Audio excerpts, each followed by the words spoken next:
Napoleon বোনাপার্টের জীবনে অসংখ্য যুদ্ধ এবং বিজয়ের গল্পে ভরা। তবে তার খরগোশের যুদ্ধ বা ব্যাটেল অফ র্যাবিট একটা মজার এবং অদ্ভুত ঘটনার পটভূমি।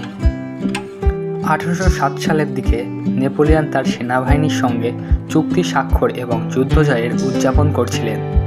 তখন তিনি সিদ্ধান্ত নিলেন একটা শিকারের আয়োজন করবেন। এর জন্যই তার চিফ অফ স্টাফ আলেকজান্ডার বার্থিয়ারকে কয়েকশো থেকে কয়েক হাজার খরগোশ সংগ্রহের দায়িত্ব দেন।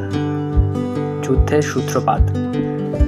বার্থিয়ার প্রচুর পরিমাণে খরগোশ সংগ্রহ করেছিলেন, কিন্তু ভুলবশত বন্য খরগোশের পরিবর্তে বেশিরভাগই খাঁচায় জন্মানো ও মানুষের পরিচর্যার অভ্যস্ত খরগোশ ছিল। তখন খরগোশগুলো ছাড়া হয়, তখন শিকারের পরিবর্তে নেপোলিয়ন ও তাদের সেনাদের দিকে দৌড়াতে শুরু করে খরগোশগুলো। অপ্রত্যাশিত আক্রমণ। সাধারণত খরগোশ মানুষ দেখলে পালায়, কিন্তু এইসব খরগোশ পালানোর পরিবর্তে নেপোলিয়ন ও তার লোকদের দিকে ঝাঁপিয়ে পড়ে।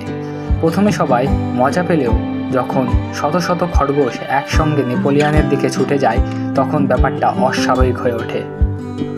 পালানোর সময় নেপোলিয়ন ও তার সেনারা খরগোশের আক্রমণে হতভম্ব হয়ে যায়। তারা লাঠি ও চাবুক দিয়ে খরগোশদের তাড়ানোর চেষ্টা করলেও ব্যর্থ হয়। শেষমেশ নেপোলিয়ন তার ক্যারেজে উঠে ঘটনাস্থল থেকে ত্যাগ করেন। এই হাস্যকর ঘটনা নেপোলিয়ন বনাম খরগোশের যুদ্ধ নামে পরিচিত।